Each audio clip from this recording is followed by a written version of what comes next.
Very much. Does it work? Yeah. We'll begin now. I'd like to just say shalom, happy post-Hanukkah to everybody. Today's discussion will center around Knisa Lahar Habayit, or as I've titled here, entering the temple precincts. First of all, I'd like to make the argument that is completely permissible today and is and always was permissible. Eventually, I'd like to make the less halachic argument and more of the hashkafic argument that it is necessary, and we have to do whatever we can to try to get as many Jews as possible, and perhaps even friendly Gentiles, to join us in going on the Temple Mount. And we'll forthwith see why that is so important. I'd also like to touch on some halachic issues, and we'll close with a little Tanakh lesson. There's a reason why I've chosen this particular passage now, and perhaps we'll be able to go even further in some of these topics in a later time. The first issue was we had two questions sent in by Facebook. One was, is it even permissible to enter the Temple Mount? And the answer is yes, which we'll see. The second one was that, is it perhaps a danger to Am Yisrael? Is it endangering individual Jews and perhaps the tzibur or the state if Jews such as ourselves enter the Temple Mount, and even more so if we go there to pray? So it's very important that we recognize. Gentlemen, hold on one second. I don't think he noticed me. Okay. It's very important that we are familiar with why it is we are not endangering anybody. And on the contrary, I'd like to argue that perhaps it's actually better for Am Yisrael if more people were to enter the Temple Mount. We'll start with the first and most important source. That's over here. This is in the first chapter of Kelim. Kelim is all the way at the end of the Mishnah in Ta'aroth, or Tiharoth, according to the way some do the vowelization there. And it's the first Masechta thereof. It's actually quite long. There's more than 20 chapters. And the Tosefta thereof is divided into 3 bavas. So when you look for a source in the Tosefta of Kelim, it'll tell you Kelim, Bava Kama, and then it'll give you the chapter and the Mishnah number. And don't get confused. It's not that the printer didn't know if he's talking about tractate Kelim or tractate Bava Kama. He means that it's the Bava Kama, the first gate, or the first third of Kelim.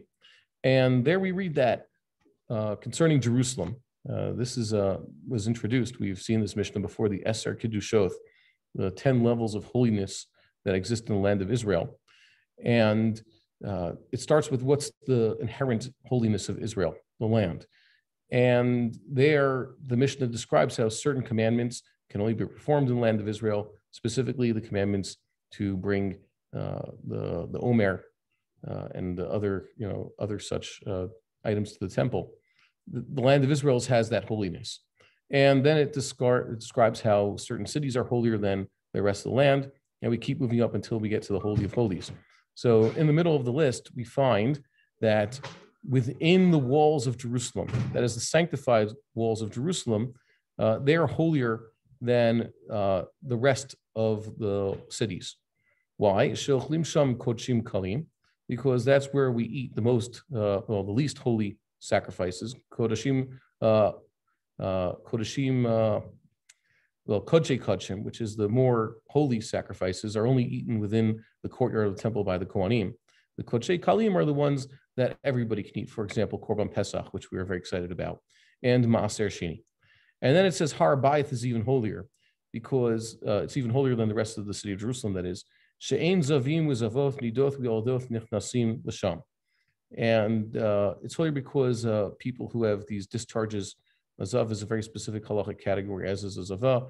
Thank God most people don't experience these things, but they're much more impure. Let's say a zava is more impure, so to speak, than a regular menstruate woman, and a zav is more impure than a regular man who's experienced a normal seminal emission. And they even have to have a special purification ritual and have to bring attendant sacrifices in order to completely purify themselves. And the Yoladoth is a woman who has given birth, and God forbid, even a stillborn. Now, this is something that perhaps we should have a shiur on later. I was already thinking about it. We should actually know what the difference is between Tumath Leda, and tumath nida. Both are practical, both happen all the time, and they're actually technically different things. Here, nowadays, we basically equate them. We say a woman who's given birth or even started labor already, so she already has the impurity of a woman who's giving birth. For the husband, it's all the same, but there are actual nafkaminas, there are practical ramifications that are different. So those types of people cannot go into Habayit. The implication of this line, the Mishnah, is everybody else can.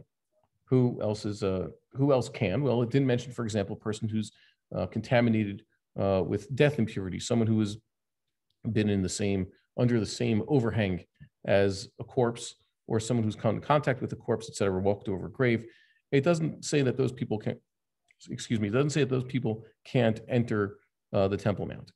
And then he says the chel mikudash bimenu. The chel was a perimeter, not a perimeter of a circle, but a perimeter that the sages constructed. It was an actual mechisa within the Temple Mount, and beyond that point, they did not allow goyim utmei meith nichnasim. Sorry, well, if you translate in the Hebrew, it means Gentiles and those impure from the dead or contact with the dead cannot go within there. So now we see that the implication is that the Tmei Meith can enter Habayit. That's, once again, the person who has death impurity. That's most of us, by the way. I don't know anybody who's not impure by contact with the dead, at least once in their life. But even if someone could say, yeah, I'm pretty sure I've never done it, we assume that he is, because most people are. So the Mishnah is basically saying here that the person who has the death impurity can actually go on Habayit. And we'll see what the Rambam has to say about this. And then the Ezrath Nashim, that's the outer courtyard of the temple. I don't have the picture up on the screen right now, but if you remember your Masecheth Midoth and the usual illustrations, on the west side, let's say where I'm putting my mouse over here, this is where the temple edifice stood, the actual building, the Heichal that housed the Kodesh and Kodesh Kodeshim and the Ulam and all the menorah and the golden incense altar. All those were inside this building. And then to the east was the altar, the main altar of the regular korbanot that were burned outside, and a ramp that was toward its south. And then there was a divider. And we call this courtyard where the Mizbeach stood, we call that the courtyard, or Ezrath Kohanim. Ezrath Yisrael was a section of that courtyard to its very east. But beyond this divider, which was had a special gate, it was named after Nicanor, the good Nicanor, not the bad Nicanor, who donated those gates. Beyond it was a chatzer called Ezrath Nashim. And you might remember those from your maps because it has 4 square sub-rooms at each of its corners. It was basically a large square with 4 squares around it. That's also called the outer courtyard. So he says that that has another level of holiness because a Teful Yom can't go in there, but they wouldn't be punished with having to bring a chatath, if they actually would go in there. So this is what the Rambam is now going to address in his commentary here. I took this commentary from Wikitext.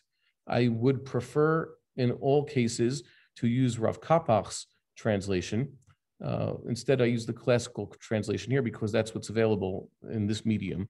But I did make notes of things that Rav Kapach changed or added. So for example, you see here, he uses the word ma'aloth. I put it in brackets over here. I find that the superiority of Rav Kapach's translations is, aside from his obvious familiarity with the style of the Arabic, it's that he makes the Rambam's formulation match that of the Rambam's formulation within the Mishnah Torah. The Mishnah Torah was written completely, like the Rebbe likes to say, in a Mishnaic style of Hebrew that's very close to modern Hebrew, by the way, very accessible. It's timeless.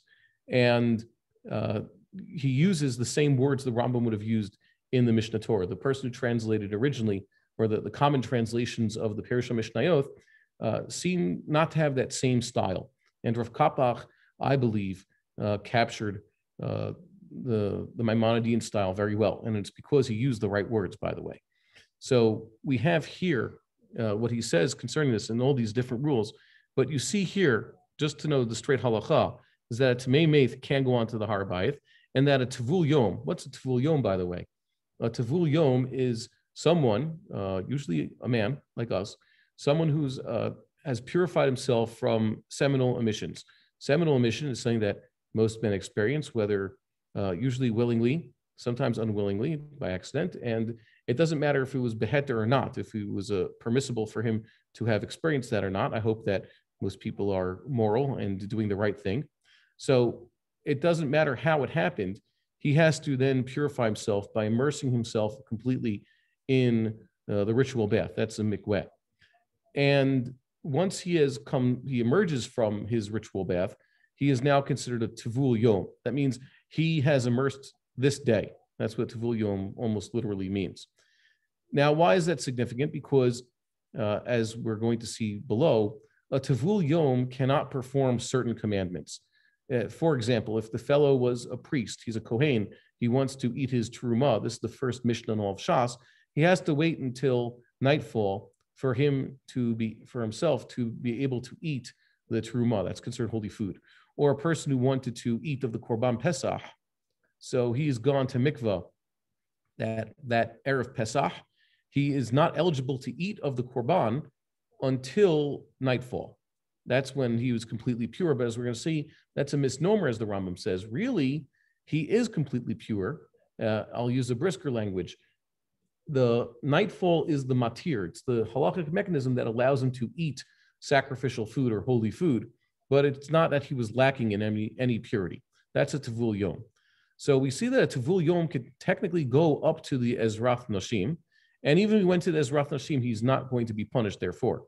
So the Ezrath Nashim is a very specific place on the Temple Mount. Thank God, with modern research and also just studying the topology of the Mount, we know basically where these areas are. And most of the Temple Mount is not the Ezrath Nashim. And therefore, people who have been just to mikveh that very day, and Kal v'chomer, those who were at mikveh the previous day and have not contaminated themselves, and already it's been nightfall since they went to mikveh, when they go on Habayit, they're completely pure, at least not from Tumath Meith, but they can go on to Habayit and they can go up until what was the Ezrath Nashim. Technically speaking, here you see that we should know, the nafkamina for us is we should know where the chel is because we're Tamei Meith. So we have to know where the chel is. The good thing is with those who go up to the Temple Mount, are aware of where the chel basically was, and they stay away from it. They don't actually even go up to that line because then they'd have a problem. But this is the basic permissibility for us to go on to Habayit, as long as we've been to mikveh. Laws of Tuman Tara don't apply to Gentiles, so technically speaking, a Gentile could go on Habayit also. See, it says here, the Goyim, that's the Gentiles, are only also permitted up to the chel. And that's a specific place in Habayit, meaning that up to that point, they could definitely go there. We're going to see that a lot of this is biblical law, but also a lot of it is rabbinic enactment. And for us, we're not Karaites. We are not other heretical sects. We subscribe to rabbinical law just like biblical law. The only thing is that for our intellectual pursuits, and also so that we know what to do when there's conflicts, we need to know what is biblical law and what is rabbinic law. Not because we take rabbinic law lightly, chas v'shalom. I think many people have that mistaken impression. They say it's just a derabanan. It's just a rabbinic enactment. That's wrong. We take rabbinic law very, very seriously, if not sometimes even more seriously than biblical law. It's just we have to know, for the sake of deciding these things, what is biblical and what not. So let's read what the Rambam says here. The Jewish camp in the desert, the camp of the Israelites, as they were, well, not in the desert, in the wilderness, better translation, had 3 levels of holiness. Mahanei Yisrael v'hem ha'arba mahanoth. There's Mahanei Yisrael, that's the halachic term that the sages use, refers to the 4 camps. The 4 camps were those of Judah, Reuven, Ephraim, and Dan.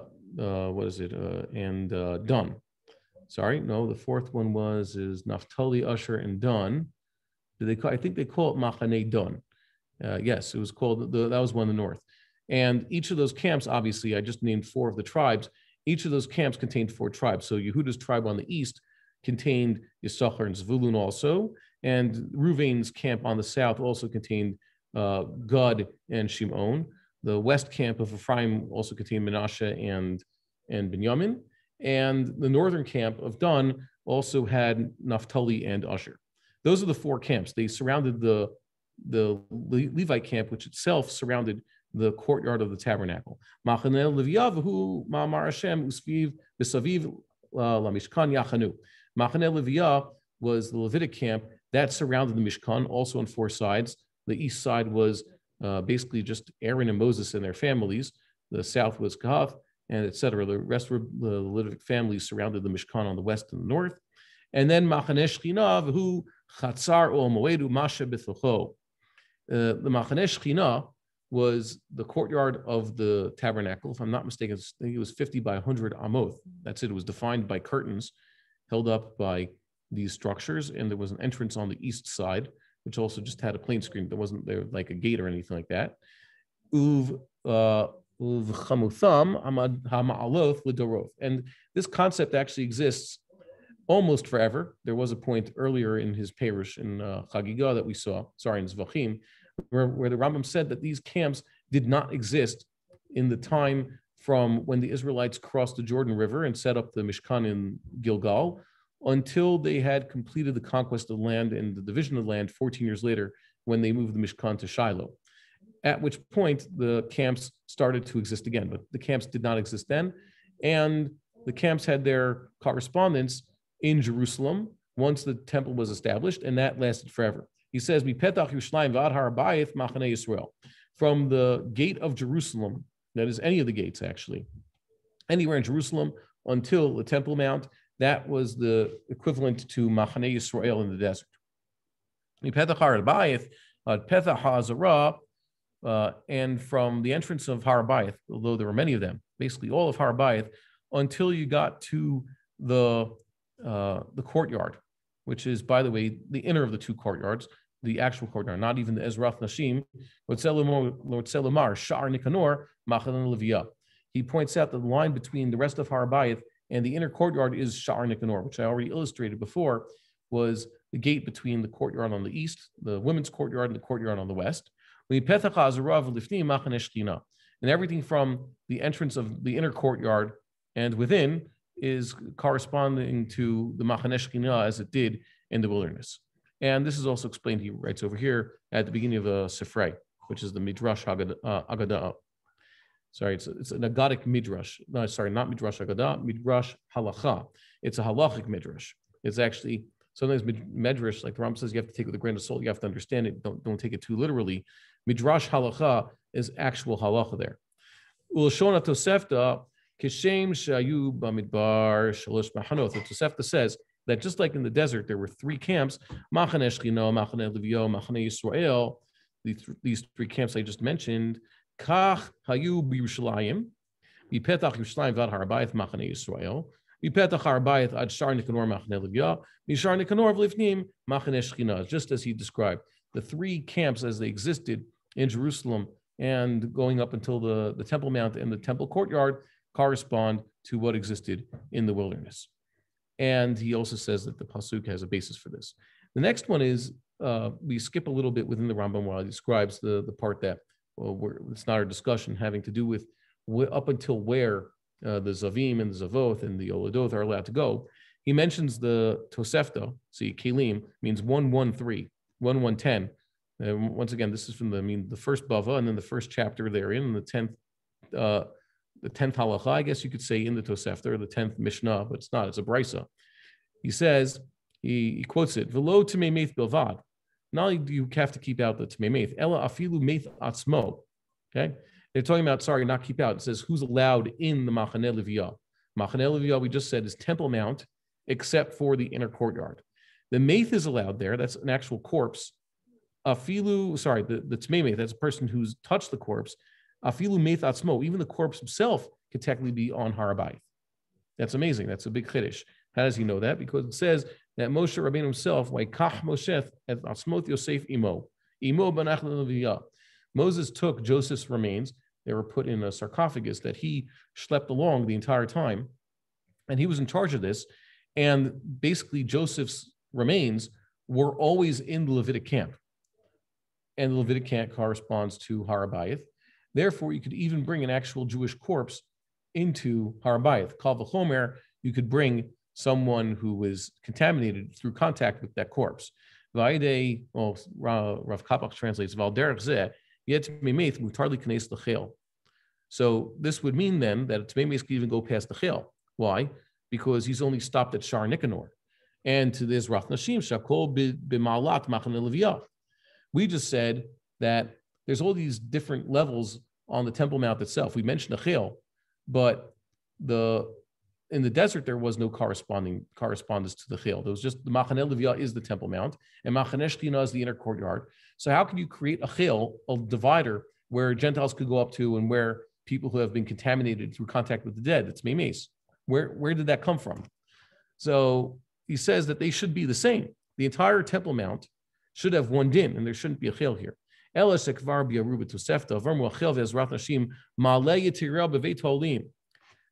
concept that certain people aren't allowed beyond this Chil, and also within the women's courtyard, the outer courtyard, the eastern courtyard, that is a special, I wouldn't say dispensation, but he says it's an extra ma'alah that they actually made in the eternal temple, Beit Olamim. That's the temple. Once it was chosen as the place of the temple, unlike previous tabernacles and places where the tabernacle was stationed, it never lost its sanctity.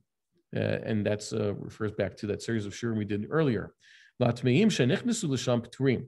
So because this is just a rabbinic enactment, this whole chil, and also the special level given to the Ezrat Nashim, we can't punish them for doing this. And they even said, so wait a minute, I just told you there's two special areas. There's two new gradations on the Temple Mount itself, the chil, and even beyond the chil, there's the Ezrat Nashim. We said that the Tvul Yom can go up until a certain point, even beyond the chil.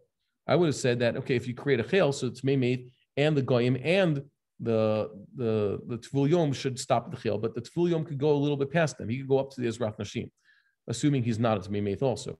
We are Tmei, so we don't have this fine distinction here. But assuming we could somehow remove our Tumath Meith, which we should, by the way, there should be a red heifer's properly processed ashes. That'd be a good thing to have. It's almost necessary. That way we could eat every korban besides for the korban Pesach. That's also another shiur. He says that they didn't make the Tvul Yom limited to the chil, just like they said a Tmei Meis is not allowed there, because Tvul Yom Kfar Nitar. He's actually technically pure. And the whole thing, this thing that we call him a Tvul Yom is just basically, like I said before, we have to keep him, he's not allowed to eat his sacrificial food or truma yet. L'ashlishi v'Tvul Yom Amru, in the third chapter of this Masechta, they said, V'chachamim Omrim, he's quoting now, the sages say, Ein Tvul Yom Tamei, okay? He's not really Tamei. V'chaknu, Hirchikanu, I think that should be, or Hirchikenu, you have to see the exact translation of this word. It means they kept him away, or we kept him away, Me'ezrat Nashim, from the women's courtyard. Tvul Yom v'lo narchik mechusar kipurim lefi shetvul Yom asur b'truma mechusar kipurim utar b'truma k'mo shekadam. He's not a mechusar kipurim. That's also another status. There's quite a few people that, in order to eat of their sacrificial food, they have to bring a particular sacrifice. First, they have to bring the sacrifice, and now they can go eat. For example, we say the mitzvah or the ger who's converted. Both of them have to bring certain sacrifice in order to fully purify themselves, and they wouldn't be able to eat of, for example, the Korban Pesach, the night of Passover, until they have their sacrifices offered to them. Or let's say the Yoledeth also, she has to make sure that her sacrifice is offered before she can eat it. The point notwithstanding, the Tvul Yom is limited on the Temple Mount by rabbinic enactment, but it is certain that there are places where he can walk, and that's good enough for us now. And here we go, and there we have the first page of the Talmud here. This is taken straight from Masechet Brachot, page 2, at the crossover between the first page and the second page. And it's basically describing what is the Tvul Yom even waiting for. And it's good to review this, even though many of us who've done Daf Yomi at least have done the first Daf, so we're familiar with this Gemara a little bit. The Gemara asks, Mikdi, Kohanim emath ka'achle truma. Let's see now. When did the Kohanim eat their truma? Mishav Seita Kolavim, when the stars come out. Litni Mishat, Seder Kol Chavim. So why did the Mishnah just say Seder Kol Chavim? The Mishnah says, when do you read Shema at night? When the Kohanim start to eat their Truma. We eventually know that you say Shema when the stars come out, but it didn't just say it expressly. Why not just say so? So the Gemara answers, Milta Agav Urche. It's trying to tell something by way of. It's the sages do that. They want you to know two things. They don't just want to tell you the answer. They're actually going to let you also in on another secret. Kamash Malon. This is what trying to teach us. Kohanim imaf ka'achli b'truma. When did the Kohanim eat of their truma? Mishad seifel kolchavim, when the stars come out. V'kamash Malon de kapara lo ma'akfa. It also comes to teach us that kapara is not ma'akev. It doesn't hold anything back. The fact that they haven't gotten the kapara yet. How we know that? Kedatanya. It says in the Brisa, they quote this passage from Vayikra, Uva Shemesh with the hair. It says that the sun shall set, and it or him or he shall be purified. V'taher is ambiguous in Hebrew. The antecedent can be it or him. So it says, Biyad Shimsho me'akavto mile'echol. The fact that the sun hasn't set, that's what stops him from eating his truma. V'en kaparato me'akavato mile'echol truma. But his atonement, whatever atonement he had to achieve, perhaps bring a korban, etc., that does not stop him from eating truma. He could bring his korban sometime else, but as long as he's gone to mikveh the previous day and now the day is over, he can eat of his truma. Okay. V'hai taher tar yoma. How do you know that when the pasuk says va shemesh, it's talking about biat shemesh, would be sunset, and v'taher is taher yoma? It's referring to the day being purified. It means the night sky is clear of sunlight, what you and I call nightfall when the stars come out. Dilma biat orohu. Okay, maybe it's talking about ba shemesh means the light goes fully out. It's meaning nightfall, not just sundown. Umay v'taher taher gavra. And when it says v'taher, it means that the man is purified. The man is purified by, let's say, just the sun going down. It says Amar Rabba bar Rav Shila im kain le'ma kra v'yitar. And he shall be purified. It should say that in the future tense. My v'taher. Well, it means it shall be purified. It's a vava ipuch there, but it's a funny language because it might be even it might not be vava ipuch because v'taher technically is a present tense, and present tense doesn't have vava ipuch. So they're saying it's not referring to the man. Tahar yoma means the day has been purified. People say the sun has set and now the day has become pure. The night sky has become pure of light.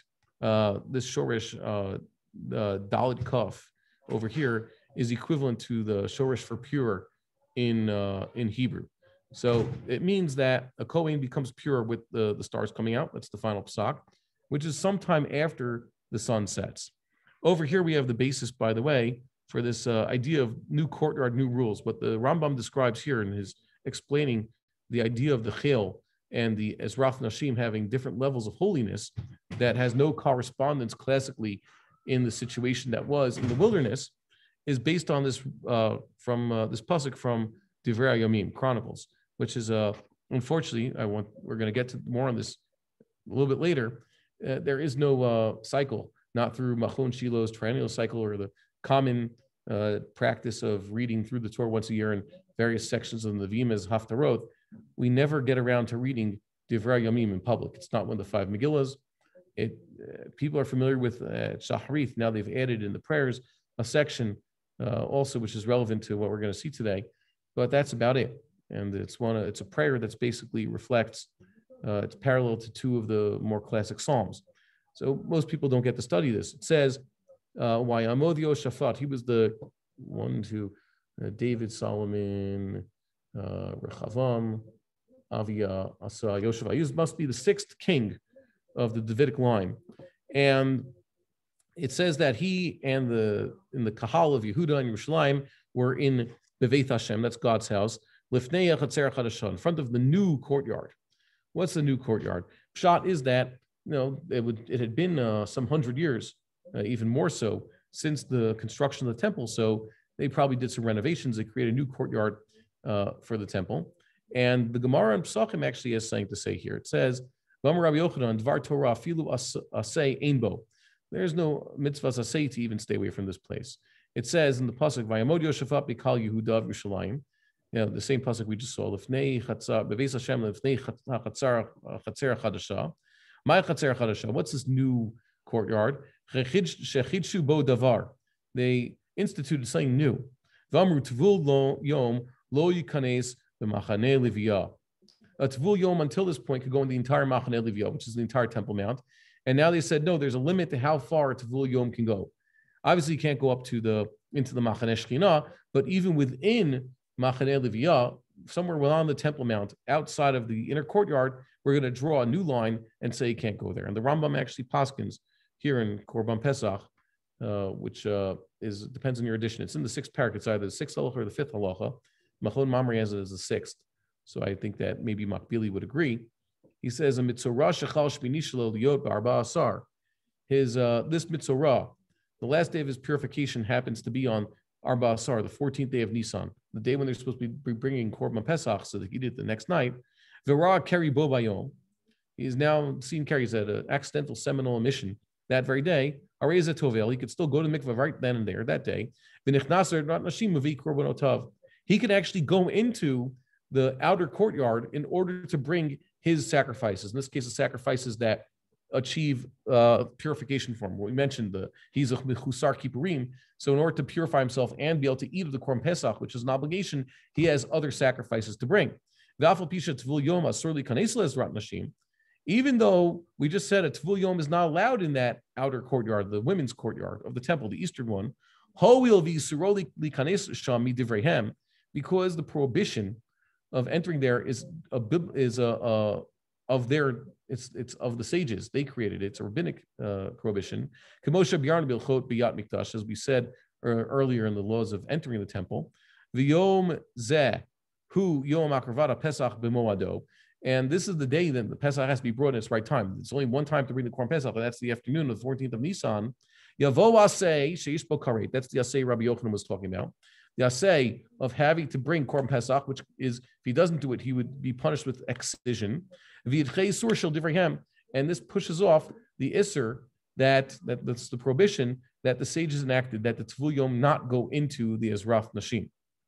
So this is very important. Basically, what they're saying is, the Rambam's explaining what this passage in Psachim is telling us, that when it says here in Chronicles that there was a new courtyard, it means, according to this passage in the Talmud, it means that they created a rule. They said from now on, even a Tvul Yom cannot come into this outer courtyard of the temple. They used to be allowed, and there's an exception apparently, and that's this Mitzorah, who we just described here in Korban Pesach. So there you go. In conclusion, but not conclusion of the Shiur, in conclusion of this halachic section, we must say very clearly, like Rabbi Moshe Feinstein wrote to his son-in-law, Rabbi Moshe Tendler, who just passed away a few months ago. There is certainly places on the Temple Mount where ordinary Jews like us, who unfortunately are prevented from bringing sacrifice, and if there are Kohanim and Levim among us, those who would want to minister in the temple, there are certain places where we can certainly enter, where it's good for us to go there to pray, and there's nothing stopping us from halachic considerations. Every other consideration, like Rav Tendler said, is a political consideration. So in answer to this question, are we endangering ourselves by going on the Temple Mount? I do not believe ever that any Jew who tries to keep any commandment and is following halacha exactly as described by our sages and our poskim can have any harm befall him, unless he's jumping in front of a truck, which is inherently harmful and things like that. God's not going to make a miracle. But if you just go and try to perform your commandments, it's not going to bring danger. Oh, won't it antagonize the Gentiles? I don't know. I do see, thank God, that we're able to make a certain type of peace with large parts of the Arab world, because they realize it's better for them.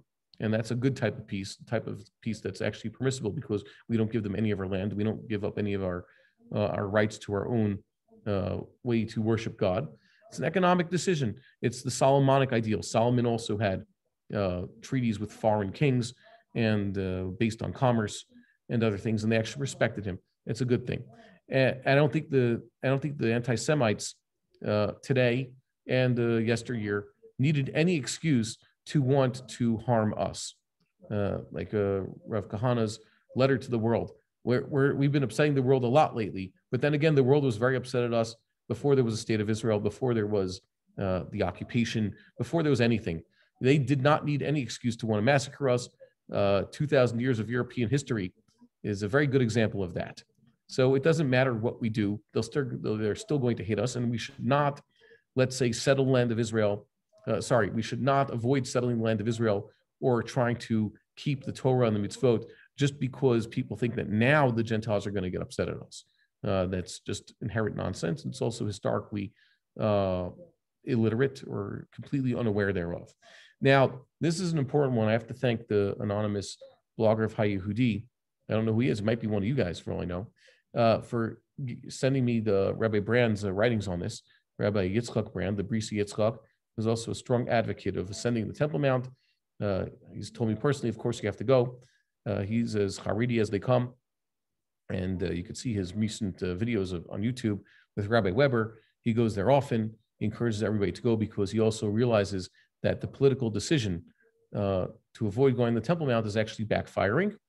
And by the way, even if we subscribe, we do believe, like Rav Schechter says, the halachic authority of the Rabbanut would have halachic authority if it would stick to halacha. But in this case, it's obvious that the decision to officially sign off on no Jews entering the Temple Mount is a political decision and has nothing to do with halacha. And we're not bound by anybody's politics. Adrabah, when you mix politics and halacha, it's a terrible shotness. It's a kilayim, forbidden mixture. And also you should watch out for anybody whose halachic decisions are also biased by politics. Of course, open politically decisions are not halachic decisions, and halachic decisions informed by politics are majorly suspect. So the Temple Mount is the temple. I have to thank, like I said, that anonymous blogger for giving me Rav Brand's sources. When I say Temple Mount, it's only because that's what we say nowadays. Habayit is a halachic category, as we saw. The Rambam mentions it, the Mishnah mentions it. But for our intents and purposes, we also have to know that the term mikdash, more often than not, applies to the entire temple. That is, a whole body of laws that apply to the temple and that apply today because the Temple Mount is the temple. We're going to see some examples. The Rambam equates the two. So that's why I tell people, by the way, come and join us on our pilgrimage to the temple. I just don't say Temple Mount because Temple Mount makes it seem like this is something that is not the temple. Temple is somewhere within the Temple Mount. It's like saying Jerusalem is a city within the land of Israel, which is true. Not all of the land of Israel is Jerusalem, but I'm trying to make the claim that both in Shas, that's in the Talmud, in the Mishnah, and certainly in the writings of the Rambam, the Temple Mount is the temple, with a big, mathematical equivalency, use an equal sign there. Okay, so the first one is, of course, this verse right here in Chronicles. It says they stood in Beis Hashem. See, that's a reference to the temple. In front of the new Chatzer, which means that they were either in that new Chatzer. That's one way of interpreting this, but the more clear interpretation is before the new Chatzer. That means just outside of it. And by definition, outside of this outer courtyard, which is definitely not the inner courtyard, is what you and I call Har Habayit. Remember, it used to be God's house was the edifice, the Heichal, within the inner courtyard.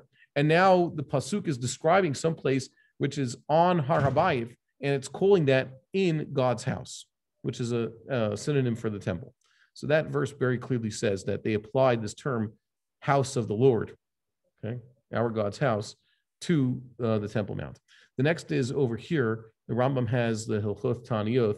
People are studying Daf Yomi have seen this idea that when the rains don't come, or there's some other terrible situation, they institute fast days. And it says that there's a special battery of prayers that are said on those fast days when the large crowds gather, additional brachas and Shemon Esrei, etc. And the Rambam says here, this is in the fourth parak, once again, is either the 14th halacha or the 15th, depending if you have more accurate manuscript or not. It says, when they said this special order of prayers in Jerusalem, they used to gather on the Temple Mount opposite the eastern gate. That's the eastern edge of Har Habayit. That's, by the way, where they pray nowadays. If you've been to Har Habayit lately, thank God. There's multiple morning services and afternoon services on almost daily basis in Har Habayit. That's the way it should be. There should be more prayers there. By the way, they keep these groups. If we get 500 Jews at once, that would be an amazing thing. They intentionally make sure that the groups that go up are no more than 20 or 30 people. That way, it still makes us look like a bunch of nobodies or a bunch of loners. It's not true. They need to send more Jews. Every single Jew in the world, by the way, has an obligation on Passover to at least be in Jerusalem, at least the adult Jews, so they can eat of the Korban Pesach. All the males are obligated to show up on all the pilgrimages. This is a very important thing, and I think even on a daily basis, we need more people to come there. So it says they would gather in Shar Mizrach, and then it says they would pray according to the service, and it says here they would utter the blessings in a way that is different than they would elsewhere in the world. And that is, they say, instead of the bracha, they say, Baruch atah Hashem Elokim Elokeinu Elokei Yisrael min olam v'ad olam. Rashi's Girsan also in Tanith itself, it says just Hashem Elokei Yisrael or Hashem Elokeinu Elokei Yisrael, but there's not all three. Here it's just Elokim, Elokeinu, Elokei Yisrael. That's the way the Rambam has it. All these are, I think, are legitimate because you could rely on Rashi or could rely on what it says in Tainus. But the point is that you say this long thing, Baruch atah Hashem Gol Yisrael. Does that be the blessing? How many more words? V'henonim acharav, not Amen, but Baruch Shem Kvod Malchuto Li'olam Va'ev. And that's the way they answered. Now, don't forget, where's the service happening? It's on the Temple Mount, outside of the Azarah. It's at the eastern gate of the Temple Mount. And the Mishnah in Berachot, in the 9th parak, says, Kol chotmei brachot sheba mikdash hayu omrim ad ha'olam. They used to just say, Baruch Hashem ad ha'olam. Misha kilkulu, apparently it's the Stukim or the Minim.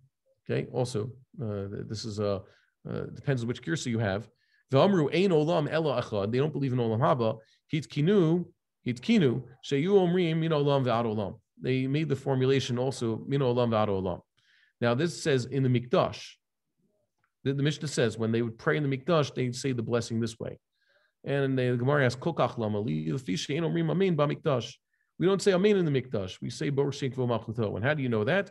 Minayt she'ein onim amen b'Mikdash. Nemar kumu baruchu et Hashem Elokechem min olam v'ad olam v'omer v'varuchu Shem Kvodecha umromam al kol bracha u'tila. Yachol kol brachot kulam te'hen tila achaf. Maybe all the brachas should have one tila. Talmud lomar umromam al kol bracha tila. In the temple, there has to be something that's even greater than all the other prayers. Al kol bracha v'racha tin lo tila. So you have to say Baruch Shem Kvod Malchuto V'olam Va'ev when instead of Amen on the Temple Mount. It says in the Mikdash. And by the way, the Rambam Paskins, one more time, the Mishnah says use these special formulations for the blessings and the response to the blessings in the Mikdash. And where does he say the Mikdash is? The Mishnah said do this in the Mikdash. The Gemara said do this in the Mikdash. The Rambam says where do you do this? At the eastern edge of the Temple Mount, which means that according to the Rambam, the eastern edge of the Temple Mount, which is certainly beyond the courtyards, is wait for it, the Mikdash. So that's the first, that's already the second proof we have. Third proof is in Hilchot Beit HaBechira, right at the beginning of the 6th parak, the Rambam says, HaMikdash kulo lo hayab b'mishor. The entire temple was not one level, ela b'ma'aleh hahar. It actually was ascending a mountain.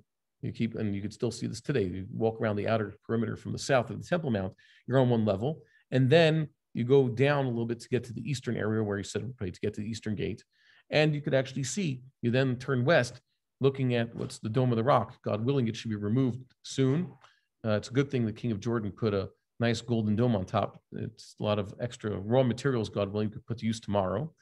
So it says you can actually go up. He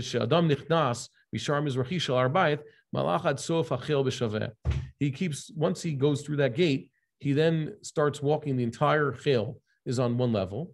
And then he goes up from the chel into the Ezrach Nashim. So there's always a few stairs between each different level of holiness. And the Rambam just says the Mikdash Kulo. He describes this ascension that one makes from the eastern gate into the chel, and then from the chel into the Ezrach Nashim. He describes that as what? Over here, this is the prime word, the Mikdash. He calls it, these are Mikdash. These are different levels, physical levels in the Mikdash. Once again, the Rambam is calling Har Habayit, the Temple Mount, from its entrance, the Mikdash. And the same thing a chapter later, he mentions the Mikdash is Charev Ba'avonotenu. That's the sorry state today. It's our fault, by the way. It's not the Waqf's fault. It's not the Waqf's fault. It's not the Christian's fault. It's our fault. Chayav adam b'mora'o kimo shehaya noheg bo b'vinyano. A man is still obligated to fear it, express reverence for the temple in its current state, as though it was in its actual built state. He should only go into places where it's permissible to enter. One more time, the Rambam says the Mikdash is in a state of Korban. A person should only enter the parts of the temple with that are permissible to enter. So what's he saying there? He's saying that there are places in the Temple Mount you can enter, and there's some places you're not. So only go into where you're allowed to go. V'lo yeshev ba'azara, you should not sin the azara, etc. And he says, just like you're supposed to guard the temple forever, you're also supposed to revere the temple. So there's a lesson here. Just to know what the Rambam's saying, I wrote this out so that we get it exactly. You can enter where you can, and the Temple Mount equals the temple. So that's also very clear because it says he was the one who previously poskin where you're allowed to enter and where you're not. And he was describing areas of the Temple Mount you're allowed to go to. And he calls entering areas of the Temple Mount the temple. And the temple in a state of destruction equals the temple. So the Temple Mount in the state of the temple's destruction is also equal to the temple. And so this halacha makes it clear that when Maimonides wrote in his classic letter that he entered the great and holy house, it says, I entered the Habayit HaGadol VaKadosh. He meant the temple. There were those deniers say that he meant just some big shul that was in Yerushalayim. Why? They say that, of course, he would have entered the areas of the temple edifice stood. They think that temple was referring to the Heichal, the Kodesh and the Kodesh Kodeshim and the Ulam. And why would he refer to something that was not there anyways? Okay, and the temple wasn't there. The temple wasn't standing. So when the Rambam says, I entered the Bayis HaGadol VaKadosh, it must be a building that was permissible to enter, was an actual building, and it was a building that was standing. Therefore, could not have been the temple or the Temple Mount. No, but we see here, the Rambam refers to the entire Temple Mount as the temple, and he refers to it in that state, even if it's just a complete ruin. So when the Rambam says he went to the Bayis HaGadol VaKadosh, and then he said, and just as I prayed in its state of destruction, I should be able to go there in its state of reconstruction, he's referring to the temple. Here's Rabbi Brand's sources also. He's because Rabbi Brand is a senior scholar, he's able to marshal sources not just from the Rambam, but from the rest of Shas. Here he points out that the Mishnah, right at the beginning of Bikurim, says, the person's bringing his Bikurim. If somehow, I don't know, he's robbed on the way there, or he loses his Bikurim, he's responsible for it. He still hasn't discharged his obligation. Sometimes a person has done all he could to discharge his obligation, and he's an anus, so that's it. He's not asked to do more. It says that Reshith Bikurad Matachat Tavi Beit Hashem Lokecha. You should bring the best first fruits of your land to the house of the Lord thy God. It teaches Milamed Shechayav B'Achriyotam Ad Sheyavi Lahar Habayit. The person's responsible for his Bikurim until he brings them to where? The Temple Mount. So that they're saying when the pasuk says, bring the Bikurim to the house of the Lord thy God, the sages says, yes, until Har Habayit, which means that the sages, their halachic category of Har Habayit is equivalent to what the verse was referring to as the house of the Lord thy God. And that's, by the way, aside from the fact that this is a clear, obvious interpretation of the pasuk, the Rambam says this also. He brings this pasuk and this drash also. A person's responsible to bring his Bikurim all the way to Har Habayit. I'm very sorry. It seems like we're running out of time now. At least I'm running out of time. So we'll have to pick this up later. We'll continue with Rabbi Brand's sources and also the proof and also the profound idea from Divrei Yomim, at least the first part, when David HaMelech first decided to build the temple. And if there's any questions right now from those of you who are online with us right now, is there any questions outstanding at this point? I didn't get to check the chat. Anything? Grossman, there were a few questions. One of them was, okay, what's an nafkamina whether the Har Habayit is in the Mikdash or not? Okay, so one, we see there's commandments. I think it's very important that we not forget the temple. Many of us have this impression that it doesn't help to just go to Har Habayit anyways, even if we could go.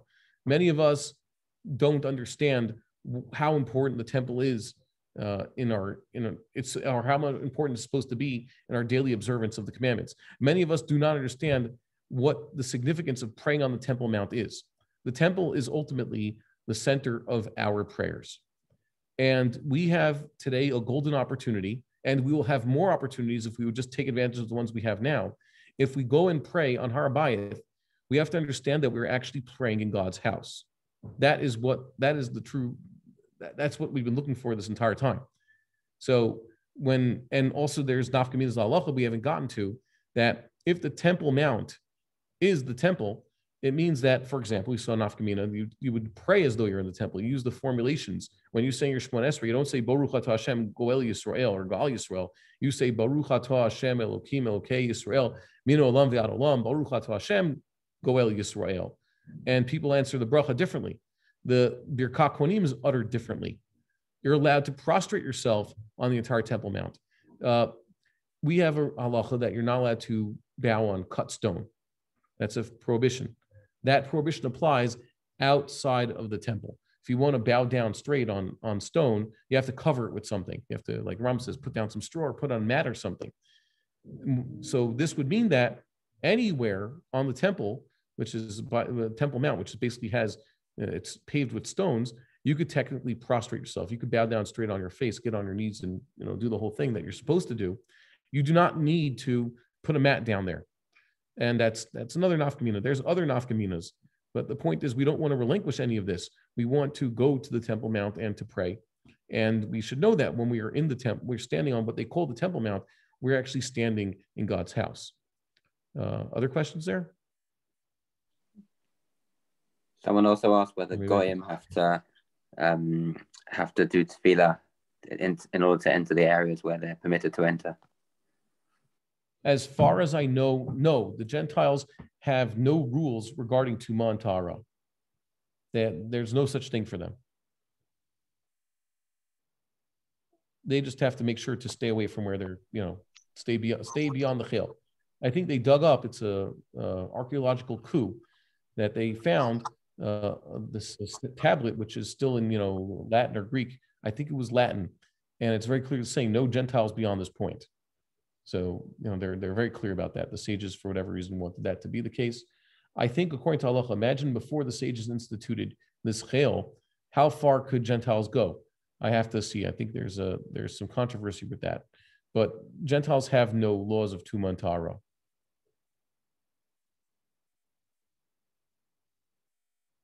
Still there? We froze for a minute. Yeah. Yeshua, yeah, okay. I'm still there. So I thought you froze. Hope that answers the question. There's another one. There were a couple more. Is it more important for Kohanim and Leviim to visit? Today, look, every Jew counts. That's the first thing. It would be great if everybody could go. Kohanim and Leviim have to really know what they're doing. They have to they have to educate themselves because we need them. We need them to know what they're supposed to do. A regular trip to the Temple Mount is at least educational. Like I tell people, the Rambam says it's his belief that anybody who goes within the Ezrat Nashim has to have a short haircut, just like the Kohanim themselves have limits to how long their hair can be. It's important for that Kohanim and Leviim familiarize themselves with the Temple Mount and their attendant mitzvahs. They should know what they're getting themselves into, and they should be proud of what they're doing, and they should educate their children. By the way, bring your family if you can. Going to the Temple Mount is very educational. It's a good way to get introduced teenagers to the laws of Tumah and Tahara. As observant Jews, we're familiar with, we know how to keep Shabbos now. We know how to keep kosher, hopefully.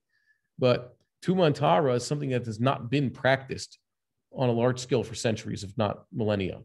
And now that we have the Temple Mount, we actually have to figure out what we're doing. We actually have to become familiar with the laws of Tumah and Tahara, what makes us tamei and how to remove it, how not to touch things. It's just the educational value is tantamount. Sorry, it's not tantamount. That's not the right word. The educational value is, I would say, supreme. You have to train yourself. You have to get there. You have to learn how to keep the halachot. So the Kohanim and Leviim definitely get yourselves over there, and perhaps even Kohanim should get themselves to the Machon Mikdash and try on some Big Day Kuna, get themselves fitted. Another question? And there was also a question about can we only invite B'nai Noach onto Habayit? Really, we shouldn't have any Gentiles in the land of Israel, by the way.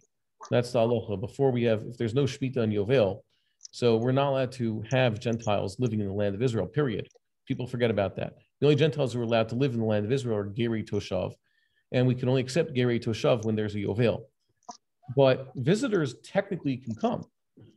So, you could technically do that. B'nai Noach. You're not supposed to have idolaters. A Gentile is either assumed to have, I think the Rav said this one, we assume a Gentile is an idolater and does all the most terrible things, except for certain Muslims. The Shulchan Aruch already says, we assume they're not idolaters, but they still do the other veras. A Ben Noach just means a good Gentile who knows what mitzvahs are incumbent and he tries to be the best he can be. So I would hope that only B'nai Noach are allowed there, but technically speaking, we could have idolaters, ones who aren't completely on board with the whole monotheism thing. They could come onto the temple. Perhaps just going there, they would do teshuvah. I think that's the ideal of Yeshayahu Navi, and there's quite a few piyutim on this. When the Messianic era is upon us, the Gentiles are going to give up their idolatry, and their hearts will return to God, to the true form of worship. So this is a stage along that way. If the Gentiles want to come see what the God of Israel's house looks like, and they want to come there out of reverence for our God, then that's a good thing. Even if right now they're idolaters, it should hopefully cause them to give up their idolatry. There another one there? That's all so far. Thank you. Okay, good. So I'm very sorry we didn't finish everything, and we'll try to schedule next time. God bless, and don't forget, learn the halachot and come join us on the Temple Mount. Thank you very much. Sure. Good. Shalom, shalom. God willing.